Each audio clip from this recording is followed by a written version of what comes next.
All right, hey YouTube, how you doing? It's Max. It's the 4th of July, so happy Independence Day for anyone living in the USA. In this video, I kind of want to talk a little bit about transportation. Transportation is something that I'm kind of interested in, think about kind of regularly, and I kind of wanted to, I guess, just dissect different concepts that I kind of have in my head from time to time. And this isn't going to be like an educational video or anything, mostly just documenting this concept that I'm interested in.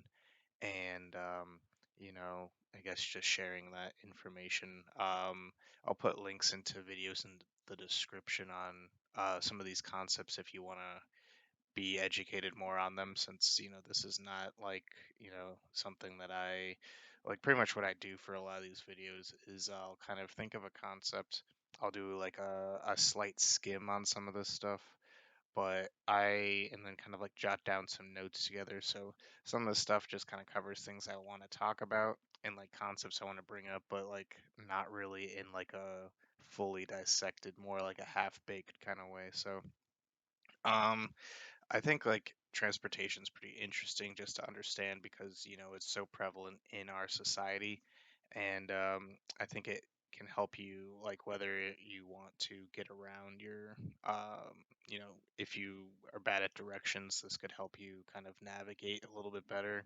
But it's also kind of just interesting to think about the world more holistically and how things kind of interconnect. And I think transportation is a good example of that.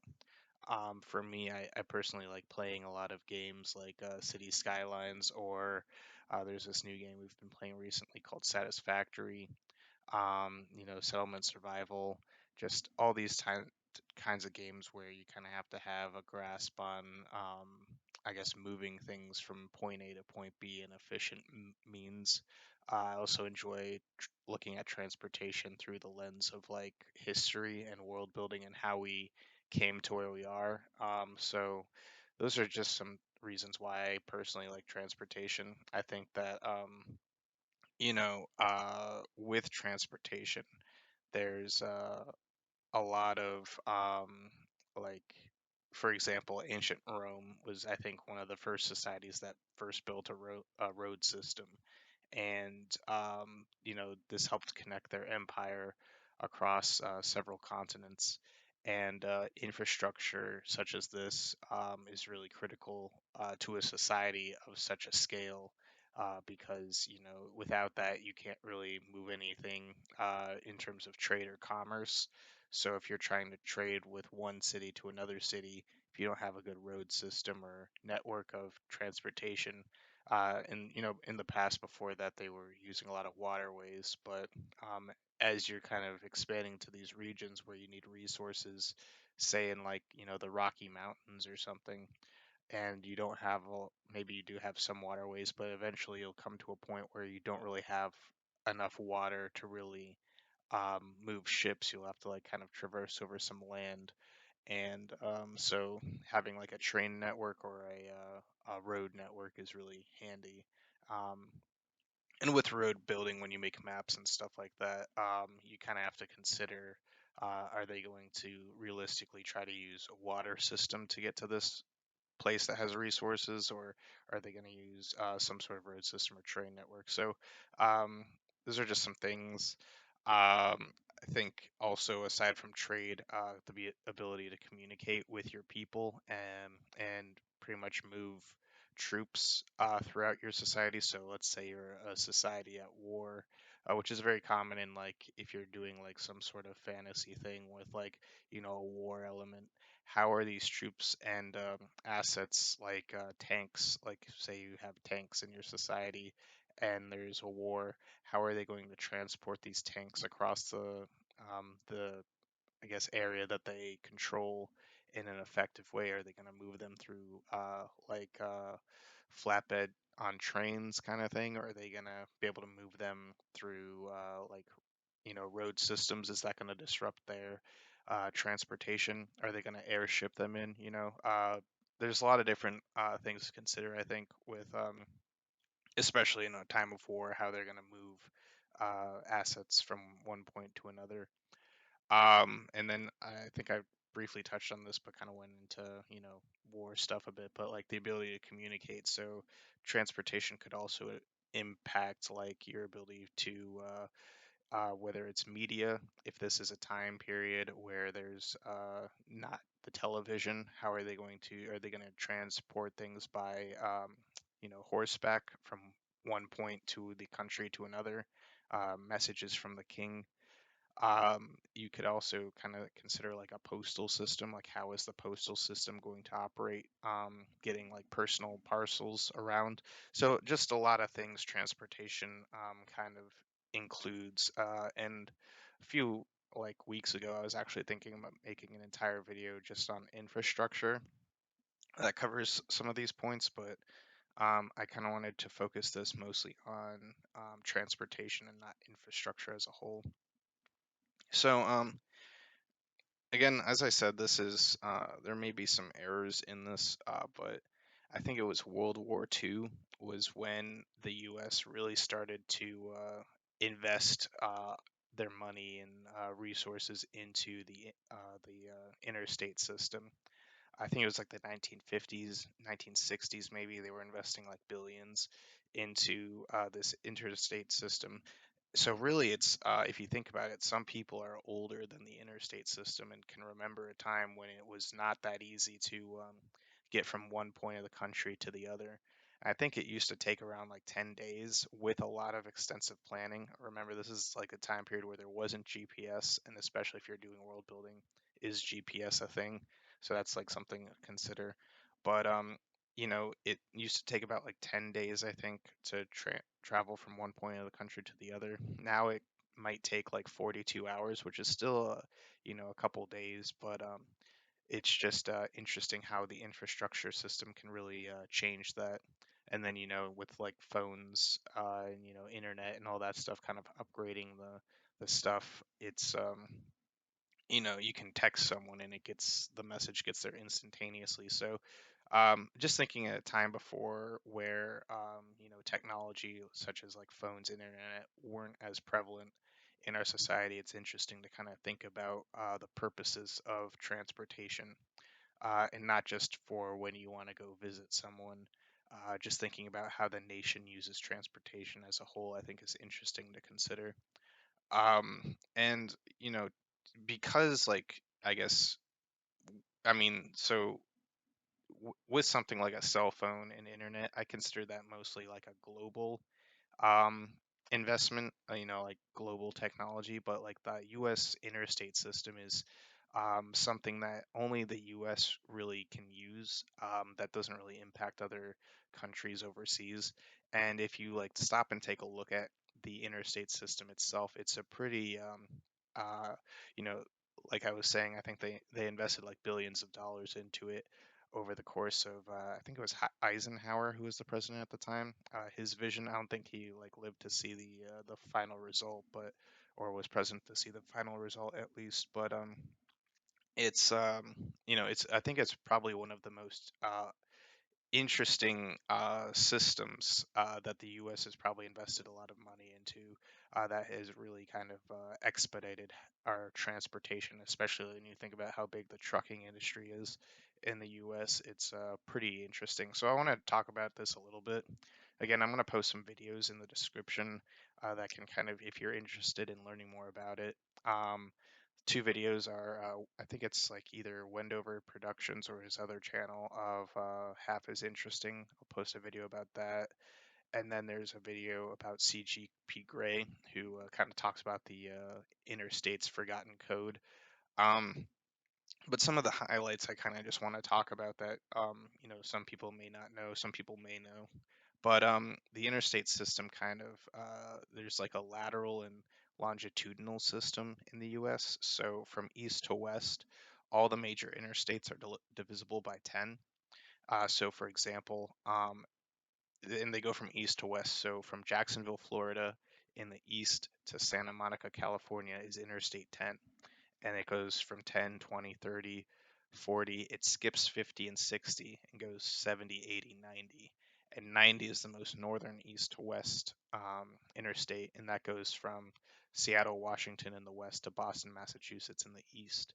So you're already kind of getting like this kind of like lateral system of interstates, and then to kind of connect those with like a vertical, you've got the north to south interstates, which are divisible by 5. So as I was saying, like Seattle, Washington is the most northwestern point that goes east to west. That connects to Interstate 5, which is in Blaine, Washington. So both are in Washington. In Blaine, Washington is Interstate 5 and goes south to San Diego, California, which, is right next to Santa Monica, California, relatively speaking. So it kind of starts to create this box. And then in Miami, Florida is where Interstate 95 starts, which is the same state as Jacksonville, Florida, from Interstate 10. And so Interstate 95 goes along the East Coast from Miami, Florida to Blaine, Washington. And while Washington isn't in the same state as Boston, Massachusetts, you kind of get the picture that they can still kind of create this square box of the US. And then with each kind of lateral and longitudinal interstate in between those, it kind of creates this grid, which is very, reflective in U.S. City structures as well. So, it may not be, I think the U.S. is often criticized a lot by, the European kind of formats of how it's kind of more aesthetically pleasing to look at, whereas like the U.S. is very like almost artificial and grid-like, but it is, very efficient when it comes down to it. So we talked a little bit about the interstate system and how it's kind of this grid. And again, more videos. I'll link those videos in the description that kind of go into those a little bit more detail. But the road hierarchy system, I think, is also something that's interesting if you haven't really learned about it before, because I feel like these aren't really concepts you learn in school. But pretty much, and this is actually a concept that I kind of mostly learned from playing a video game called City Skylines. So in City Skylines, it's a kind of a city simulation kind of game where you manage the creation of your own city.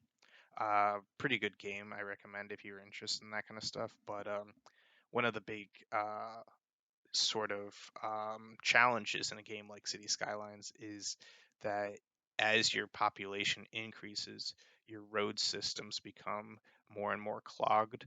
So it's a big point of interest to kind of learn how road systems kind of work so you can kind of manage the traffic flow in your city. And it's just something that's kind of satisfying once you kind of get like a very good kind of grasp on it. You can kind of see the cars moving very like fluidly, kind of like ants, how they kind of move, not like seeing backed up traffic. So I don't know, it's just something that's kind of interesting that kind of complements this. So there's typically it goes by mobility and access to sort of other road systems is kind of like the hierarchy, how it goes. So at the top of the hierarchy you have your freeways and you have your toll roads and you have your interstates, and you can usually travel the quickest on those, whereas at the bottom you usually have your local roads, and you can usually travel like the speed limit is usually the lowest on these, but they tend to have the most access to different other points of interest. So I'm going to start by talking about like freeways and interstates and toll roads. You can travel the fastest on them, and their main point is to really get you from point A to point B. And I think this is a very like, everyone kind of knows what like a freeway and highway and stuff like that is, interstate. But I think it's interesting when it's something that you think you know a lot about, but when you're put into a position of creating a city, it starts to really test your knowledge on these kinds of concepts. So I think just being cognizant of these, especially if you're doing world building or you're just driving around, you can really kind of envision what the purpose of these roads is, and I think it can really help you as a navigator too, of like what is this road designed to do, and it can really kind of help you with different areas. So anyway, going back to freeways and interstates and toll roads, their main point is to get you from point A to point B over a very long distance in a very quick and direct manner. So that's why we were talking about, like very long distances like Washington to California or Washington to Florida. That's like an interstate where it goes in between different states.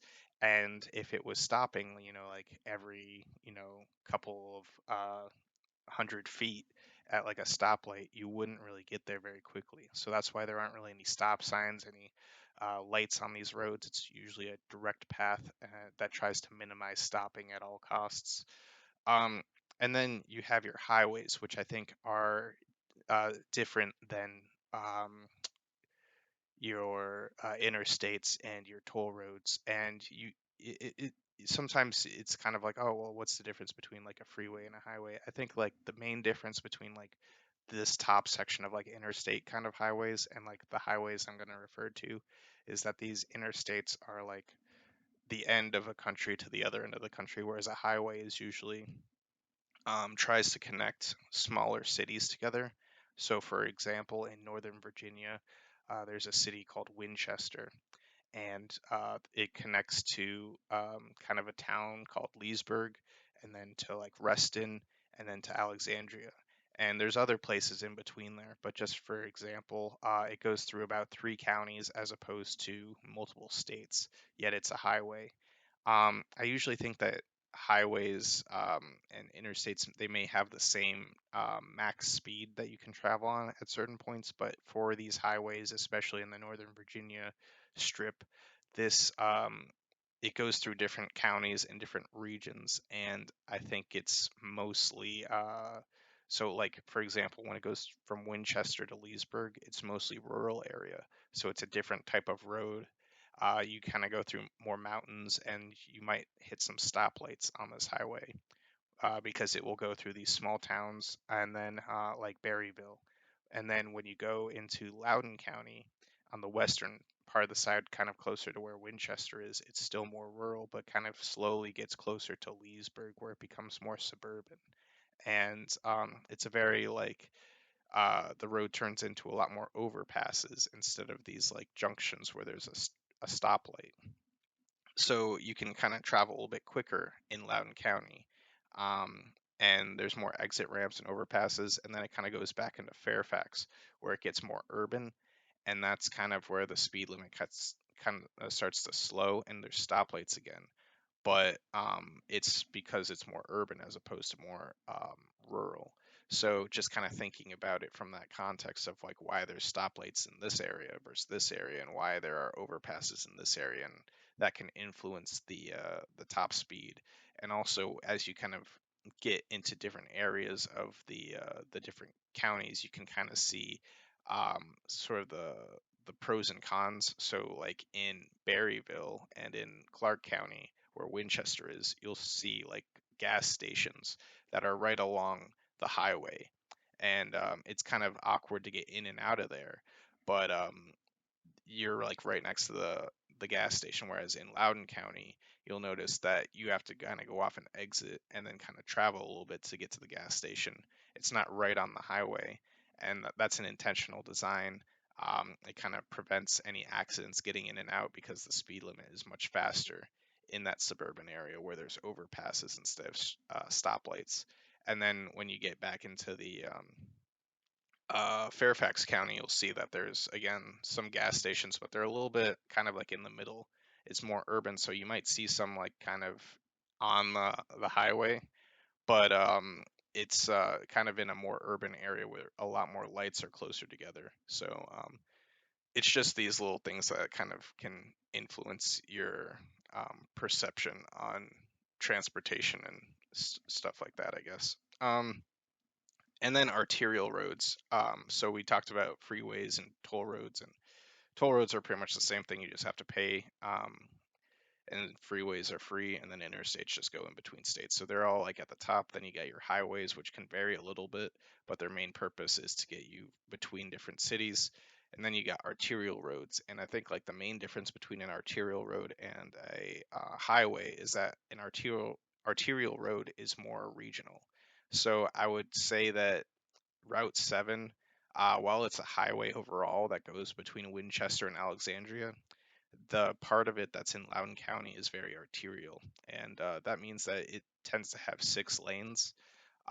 So it's 3 lanes per side of the road, and you can usually travel a pretty quick speed on those roads without hitting many stops. Whereas in Clark County and Fairfax County, there's more lights on Route 7, but in Loudoun, it's very, you can get from point A to point B. It's usually very um, a road that most people like to take when they're traveling on the northern part of the county. Whereas on the southern part of the county, you might want to take Route 50, which is the exact same thing. It's just on another part. So you can kind of see Route 7 and Route 50 in Loudoun County as two two different arterial roads that can kind of turn into highways at certain points. Um, and I think they're called arterial roads because, like, veins in your body, so transporting high volumes of traffic, and again, within a regional area. I think it's interesting if you live in the U.S. To kind of look for these arterial roads. You may be able to identify them as the roads that you try to travel on when you're traveling somewhere within 30 minutes of where you live. Typically, you'll get on an arterial road at some point just because you're kind of conditioned to do so um, because it's just quicker and more efficient. Um, but I think it's also important to note that if you are kind of on an arterial road, especially if you're in a suburban area, you wouldn't see any real residential or commercial buildings on this road. And that's not always the case because sometimes, the area wasn't really planned out to be an arterial road.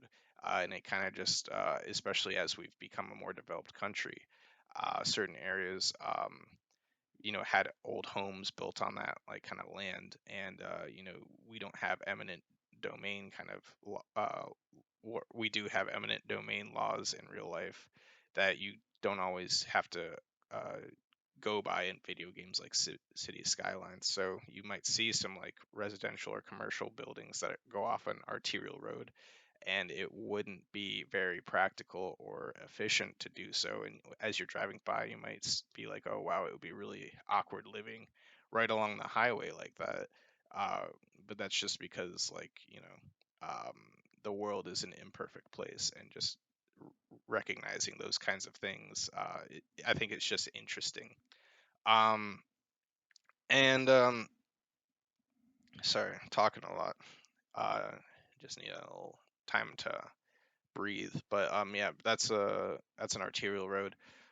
So the interstate roads, highways, arterial roads. Then you've got the collector roads, and collector roads are similar to arterial roads, but they're in a little bit more abundance in your region. So you might take these.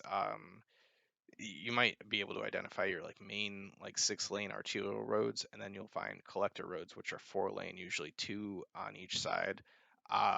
So two on your side, two on the other side of the road, and these are mostly used to connect like different strip malls to one another. They're kind of like the next priority road that you would take if you're not taking an arterial road. So you would see them connect.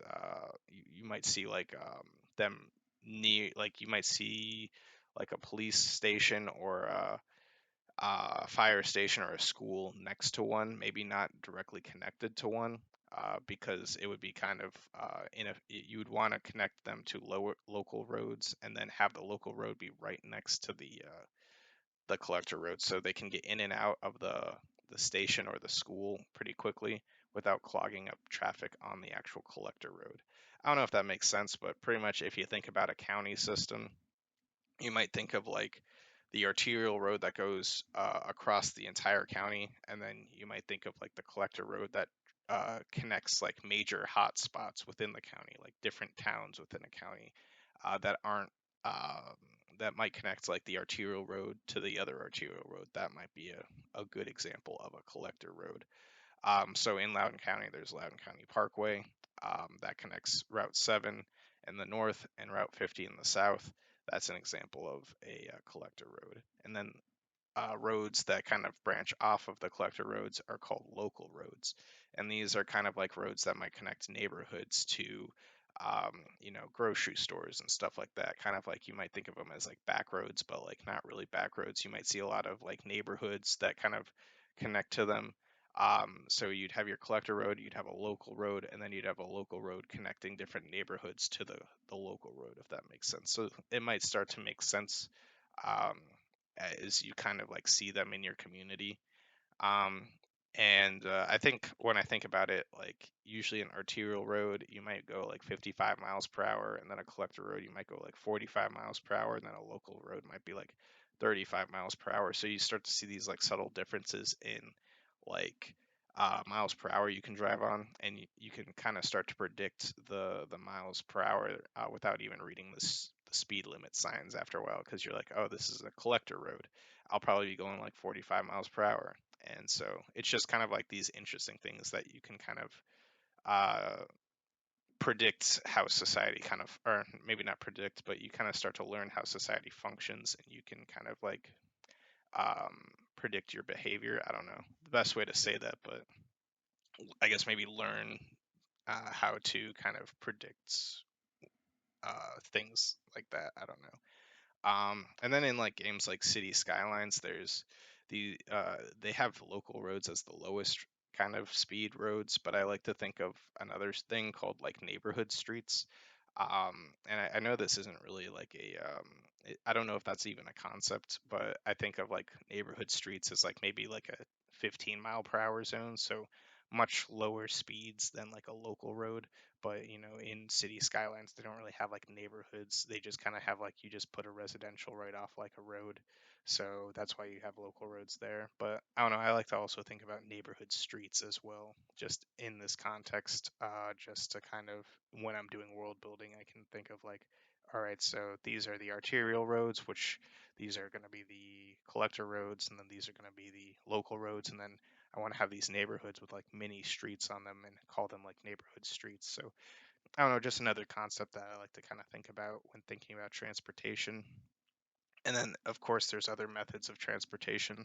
And the U.S. I mentioned earlier that I think that the interstate system is very impressive and one of the best systems they've probably invested in. And it's not that doesn't necessarily mean that like every country needs to adopt an interstate system, or if you're doing world building, that doesn't mean that you need an interstate system. You could also like kind of create societies that are dependent on other things like public transportation, because the US is not very good at like public transportation or investing in that.